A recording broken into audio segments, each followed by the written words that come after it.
എന്നാലും എൻ്റെ കല്ലൂസേ, കൃത്യമായിട്ട് ഇന്ന് തന്നെ നിനക്ക് പനി വന്നല്ലോ എന്ന് ആലോചിക്കുമ്പോഴാണ് എനിക്ക് അവിടെ നടന്ന സംഭവങ്ങളൊക്കെ നീ നേരിട്ട് കാണുന്നതും വിസിലടിച്ച് ഞങ്ങളെ പ്രോത്സാഹിപ്പിക്കുന്നതൊക്കെ ഇന്നലെ രാത്രി കൂടി ഞാൻ സ്വപ്നം കണ്ടുള്ളൂ. എനിക്ക് അങ്ങോട്ട് സങ്കടം സഹിക്കാൻ പറ്റുന്നില്ല. ആമിയെ സെറ്റുമുണ്ട് എല്ലാം മുടിപ്പിക്കുകയായിരുന്നു മാലതികയും രാധികയും. കല്ലുവിനെ കാണണമെന്നും അവളോട് സംസാരിക്കണമെന്നും ആമി പറഞ്ഞതുകൊണ്ട് അവൾ കിടന്നിരുന്ന മുറിയിലേക്കാണ് ഉടുപ്പിക്കാനായി അവർ കൊണ്ടുപോയത്. വന്നിരുന്നപ്പോൾ മുതൽ ഓരോ വിശേഷങ്ങൾ പറഞ്ഞുകൊണ്ടിരിക്കുകയായിരുന്നു ആമി. കല്ലുവിനോട് വിവാഹ സമയത്ത് നടന്നതെല്ലാം ശ്രുതിയും സ്വാതിയും അവൾക്ക് വീഡിയോ കോൾ വഴി കാണിച്ചു കൊടുത്തതാണെങ്കിലും എല്ലാം ഒരിക്കൽ കൂടി ആമി അവൾക്ക് വ്യക്തമായി പറഞ്ഞു കൊടുത്തു. പിന്നെ റിസപ്ഷൻ്റെ കാര്യങ്ങളും വിവരിച്ചു കൊടുക്കുകയായിരുന്നു.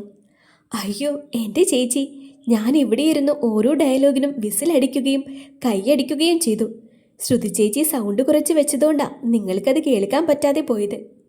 എൻ്റെ ആമിമോളെ, ആ വായൊന്ന് കുറച്ചു നേരം മൂടി വെക്ക്. കുറേ നേരമായി ഞാൻ ഈ മുല്ലപ്പൂ ഒന്ന് കുത്തിവെക്കാൻ ശ്രമിക്കാൻ തുടങ്ങിയിട്ട്. എങ്ങനെയാ ശരിയാവുന്നത്? തല അങ്ങോട്ടേക്കും ഇങ്ങോട്ടേക്കും ഇട്ട് ഇളക്കിയല്ലേ സംസാരിക്കുന്നത്? ഒന്ന് പോ ആൻറ്റി.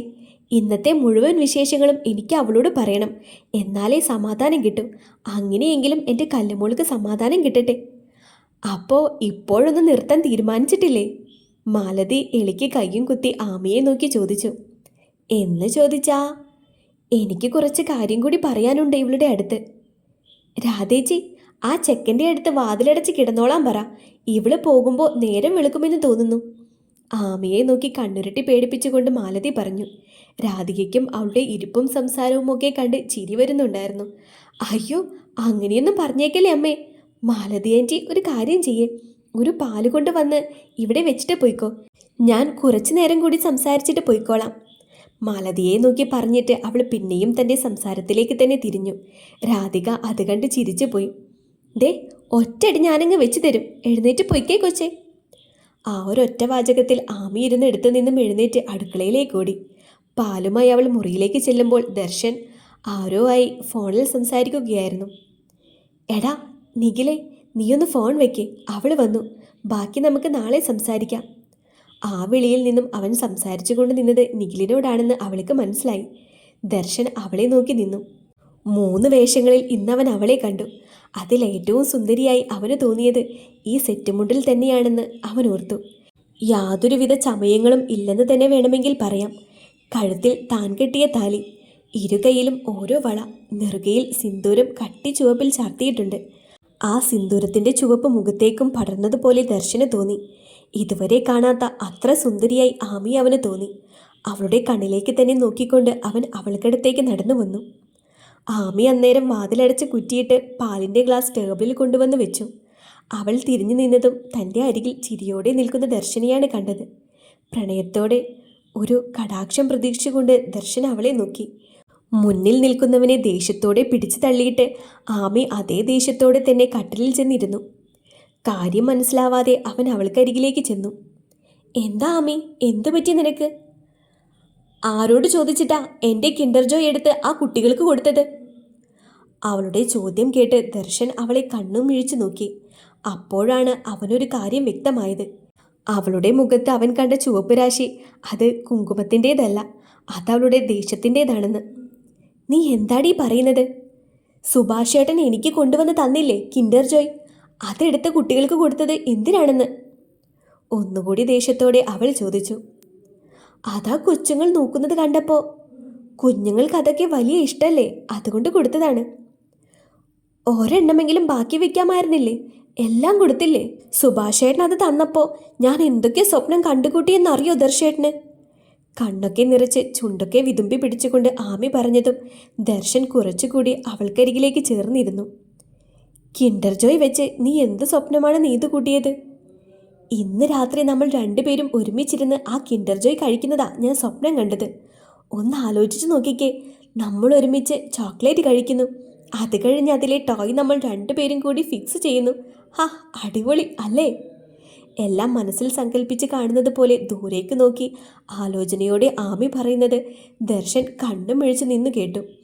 ഇതൊരു വഴിക്ക് പോകില്ലെന്ന് അവന് മനസ്സിലായി. ഇത്രയേ ഉള്ളൂ, ഞാനൊരു കാര്യം ചെയ്യാം. നാളെ രാവിലെ തന്നെ പോയി ഒരു കിൻഡർ ജോയ് വാങ്ങിയിട്ട് വരാം. എന്നിട്ട് നമുക്കൊന്നിച്ചത് കഴിക്കാം, പോരെ? പോ, വേണ്ട. ഇന്ന് രാത്രി ഒന്നിച്ച് കഴിക്കണമെന്നാണ് ഞാൻ ആഗ്രഹിച്ചത്. അത് കൊളാക്കിയില്ലേ? എൻ്റെ ആമി, ഇന്ന് കഴിച്ചാലും നാളെ കഴിച്ചാലും കണക്കല്ലേ. പിന്നെ ഇന്നത്തെ ഫസ്റ്റ് നൈറ്റ് നാളെ കിട്ടില്ലല്ലോ മോളെ.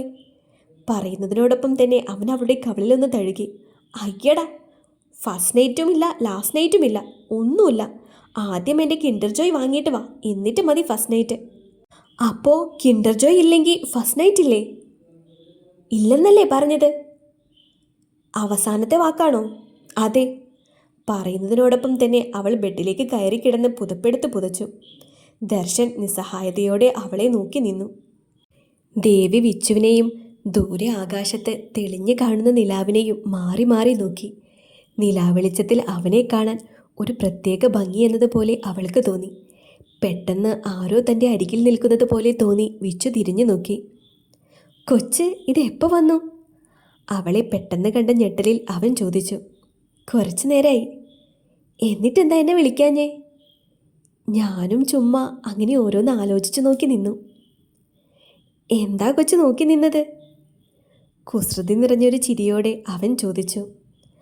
അത് ഞാൻ നിലാവും പിന്നെ പിന്നെ ചോദിച്ചുകൊണ്ട് അവൻ അവൾക്കടുത്തേക്ക് വന്നു. അപ്പോഴും അവൻ്റെ മുഖത്ത് അവൾ കണ്ടു ആ കുസൃതി ചിരി. പിന്നെ പിന്നെ ഈ സ്ഥലമൊക്കെ ഞാനിങ്ങനെ രാത്രി കണ്ടിട്ടില്ലല്ലോ. അത് ചുമ്മാ എന്നെയല്ലേ നോക്കിയത്? അത് പറയാൻ എന്താ കൊച്ചിത്ര മടി? കള്ളം പിടിക്കപ്പെട്ടവളെ പോലെ അവൾ നാണത്തോടെ തലതാഴ്ത്തി നിന്നു. എന്തിനാ ഇത്ര നാണം? മനഃപൂർവ്വം കളിയാക്കുന്നത് പോലെ അവൻ ചോദിച്ചപ്പോൾ അവൾ കുറുമ്പോടെ ഒന്ന് നോക്കിക്കൊണ്ട് അകത്തേക്ക് കയറിപ്പോയി.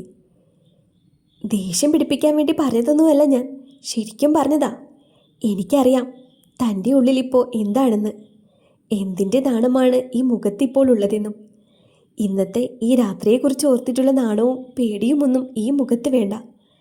തൻ്റെ മനസ്സും ശരീരവും അതിന് പാകപ്പെടുന്നത് വരെ കാത്തിരിക്കാൻ എനിക്കൊരു ബുദ്ധിമുട്ടുമില്ല. ദാ ഇതുപോലെ ഇങ്ങനെ ചേർത്ത് പിടിക്കാനുള്ള അവകാശം ഇപ്പോൾ എനിക്കില്ലേ, അത് മതി. പറയുന്നതിനോടൊപ്പം തന്നെ അവൻ അവളെ പുറകിലൂടെ ചുറ്റിപ്പിടിച്ച് തന്നിലേക്ക് ചേർത്ത് നിർത്തി. ഇത്തവണ കുറുമ്പ് നിറഞ്ഞ ചിരി ദേവിയുടെ മുഖത്ത് തെളിഞ്ഞു. ഇതെന്താ കൊച്ചേ എന്നെ കളിയാക്കി ചിരിക്കുന്നത്? എപ്പോഴും എൻ്റെ മനസ്സ് വായിച്ചെടുക്കുന്ന ആൾക്ക് ഇന്ന് തെറ്റിപ്പോയല്ലോ. അതേ കുറുമ്പ് നിറഞ്ഞ ചിരിയോടെ അവൾ പറഞ്ഞു. അതെന്താ? വിച്ചുവേട്ടൻ്റെ മനസ്സിൽ എന്താണെന്ന് എനിക്കറിയില്ല. പക്ഷേ ഇന്നലെ രാത്രി ഞാൻ കണ്ട സ്വപ്നങ്ങളിലെല്ലാം നമ്മൾ ഒന്നിച്ചുള്ള ഈ രാത്രിയായിരുന്നു. ഈ രാത്രിക്കായി എൻ്റെ മനസ്സും ശരീരവും എന്നേ തയ്യാറായതാ. പിന്നെ നാണം പെണ്ണായി പോയില്ലേ, അതിൻ്റെ ആയിരിക്കും. അവനെ കളിയാക്കുന്നത് പോലെ അവൾ പറഞ്ഞെങ്കിലും അവൾ ആദ്യം പറഞ്ഞ വാക്കുകളിലായിരുന്നു അവൻ്റെ മനസ്സ്. ശരിക്കും പറഞ്ഞതാണോ, അതോ എന്നെ സന്തോഷിപ്പിക്കാൻ വേണ്ടിയോ? അതെന്താ, എനിക്കല്ലേ സന്തോഷം. വിച്ചുവേട്ടനുള്ള അതേ സന്തോഷം തന്നെയല്ലേ എനിക്കും. അവസാന വാചകങ്ങൾ പറയുമ്പോൾ മുഖത്തെ കുസൃതി മാഞ്ഞ് അവിടെ നാണം നിറഞ്ഞു.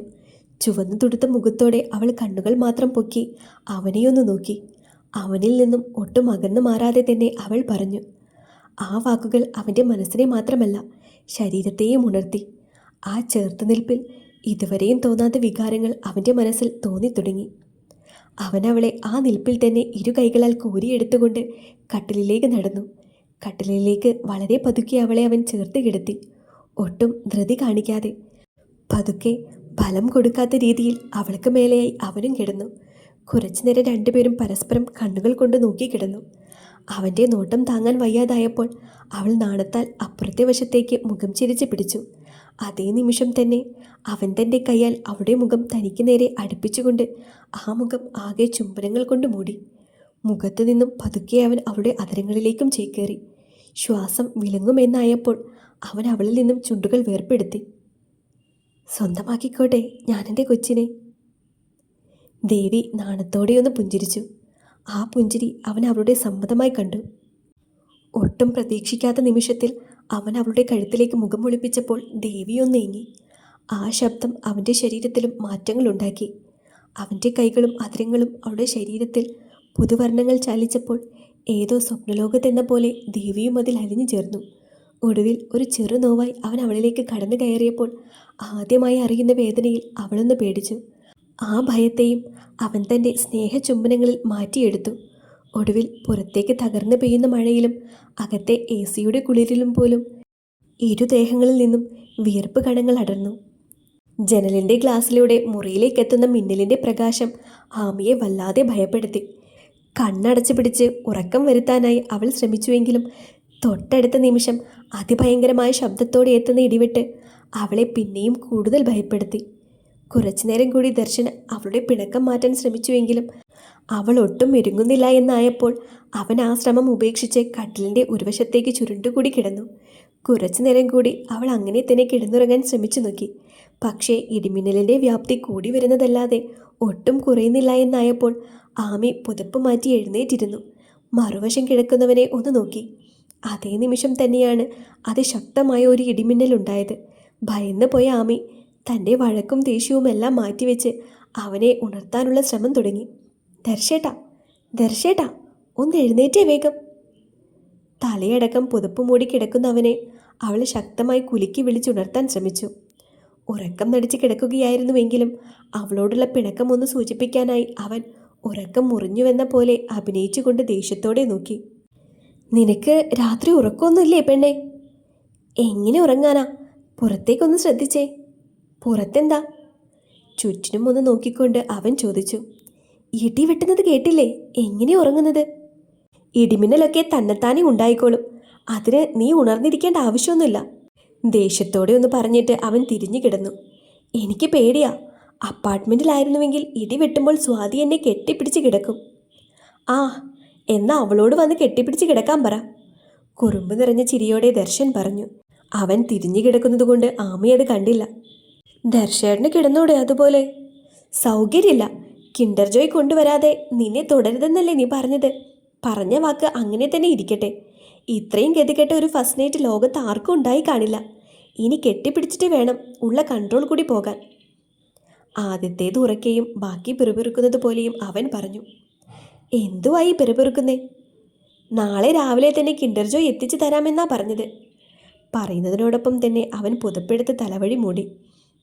ചുണ്ട് പിളർത്തി അവനെയൊന്ന് നോക്കിയിട്ട് അവളും പുതപ്പെടുത്ത് പുതച്ചു.